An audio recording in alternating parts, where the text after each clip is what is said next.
if you're like me, you like Thunderstone Advance. This is just a great deck builder, and I always play it now with the epic variant where we use all the cards in the game. So I get to see all these cards interact with each other, and it really has a feel of a kind of go through and fight your way through different battles type experience, even though it is a deck builder. So today I thought I would show you my top 10 cards, but I had a hard time mixing heroes and everything else. So I'm going to show you my top 10 village cards, like items and villagers and things and spells, and then I'll show you my top 10 heroes.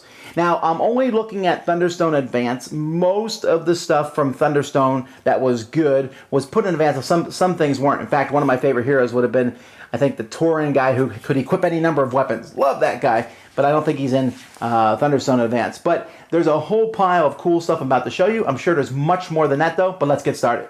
So let's take a look first at the 10 different village cards that I like the most. This one here is Force Blast, which has a magic attack of 2. Okay, no big deal, although it also provides light for each level of 1 wizard present.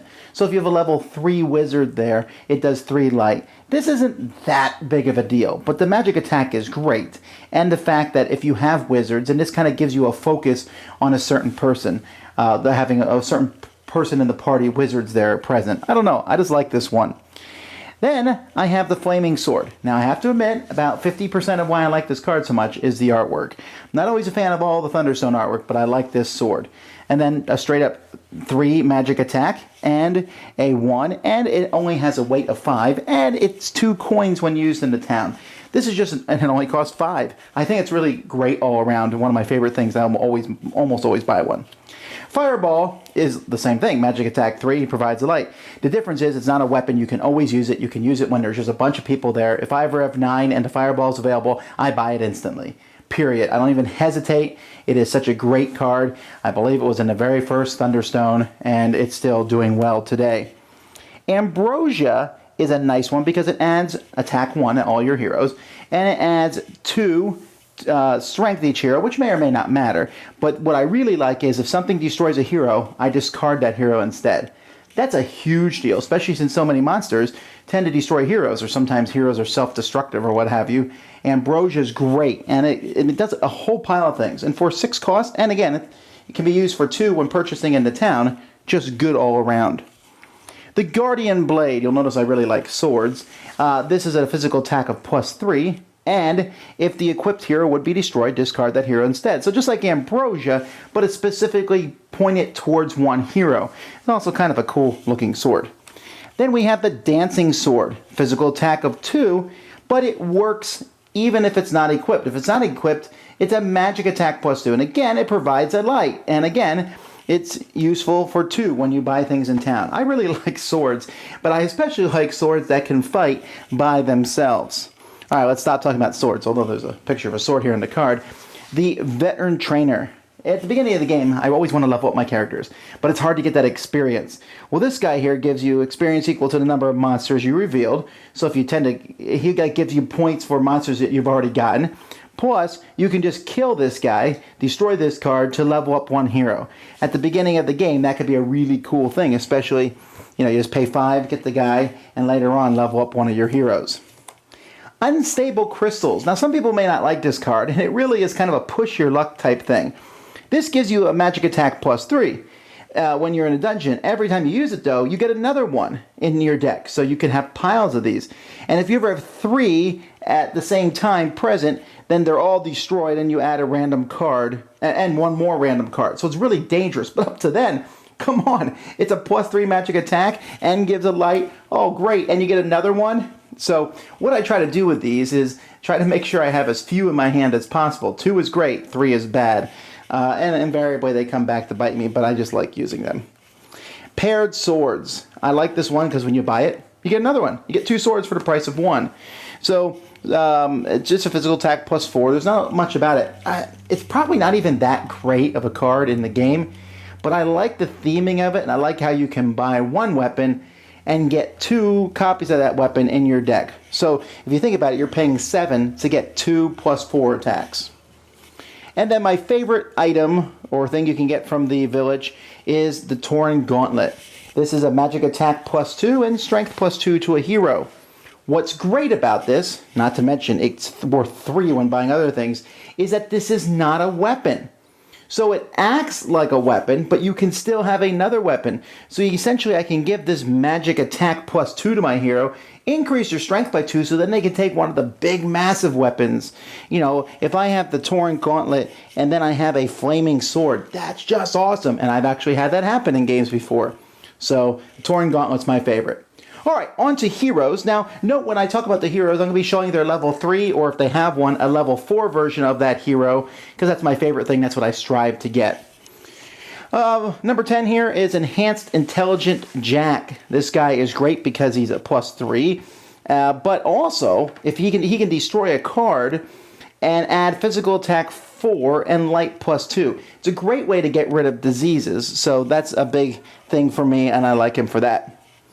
The Varus Artisan here, they add a physical attack +3 and light +3 to each equipped weapon. What a great thing. I mean, they're not very good by themselves, magic attack +1, but everyone who has a weapon is like buffing up, and the magic attack equal to the total light presence. I like people who kind of enhance light. If I have a bunch of torches, I'm turning that into weapons and things like that. The Clan King. Yeah, here, this guy, this dwarf here, he's +4. And he's another +4 to every other hero there. He's like a leader. This is, if you want brute strength, this is the guy to have in your army.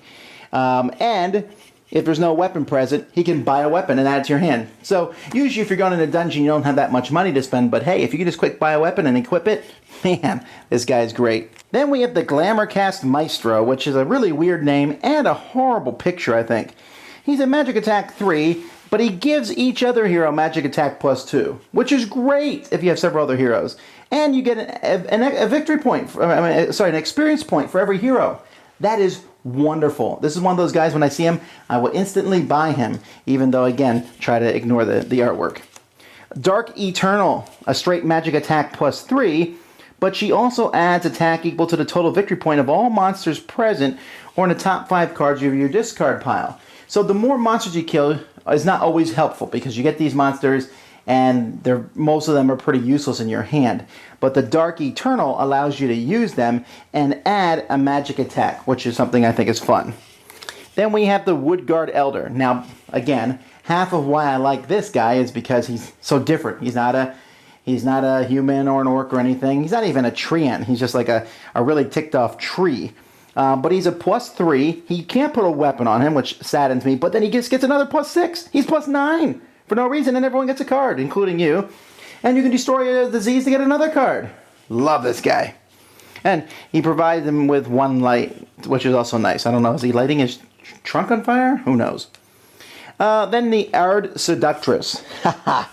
Physical attack +3, but you essentially take a card out of someone else's hand, a hero out of someone else's hand, and use that hero in this battle, and then you give them the hero back.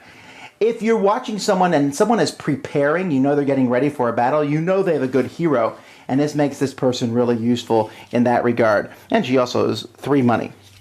And then we have the Armsman Citadel, who's a +4, and he can just take a weapon and use it. Now you have to destroy it, or you can even get a good weapon and destroy a long spear or something if you have it. But just being able to grab any weapon you want when you have this guy, using it, and get rid of it. Who cares? It's not in your deck, doesn't matter, just grab any weapon. Oh, I love this guy. And my favorite is the Blade Mage Caster. She's a magic attack +4, but each spell becomes a weight 0 magic weapon. But it's still a spell that adds magic attack equal to its gold cost. So if you have this fireball, which costs 9, this becomes a 9 weapon. She's easily my favorite character of all the different folks in Thunderstone. Well, there you have it. There's so many good cards, though. I mean, I went through all these cards and wow. Now, there's a lot of Thunderstone cards that I don't really like that much, and I don't draw them very often. But most of the heroes I like, and I can make any hero work, but those were my favorites. What are your favorite Thunderstone heroes? Why don't you let me know in the comments below? And it's interesting, I should mention that the different heroes I mentioned, I think I had a pretty good scattering from all the different expansions, from Numenera, from Worlds Collide and things, and I like that. I like that there's some cool stuff in every set. Anyhow, tell me what your favorite cards are. And until next time, you've been watching The Dice Tower. I'm Tom Vasel. Thanks so much for watching the Dice Tower videos. Find more great videos and reviews, as well as our top-rated audio podcast at Dicetower.com. You can also find other great shows at Dicetowernetwork.com. I'm Eric Summerer, and you've been watching The Dice Tower. The Dice Tower is sponsored by Cool Stuff Inc., where you can find great games for great prices. Cool stuff in stock. Check them out at CoolStuffInc.com. Shut the door. There.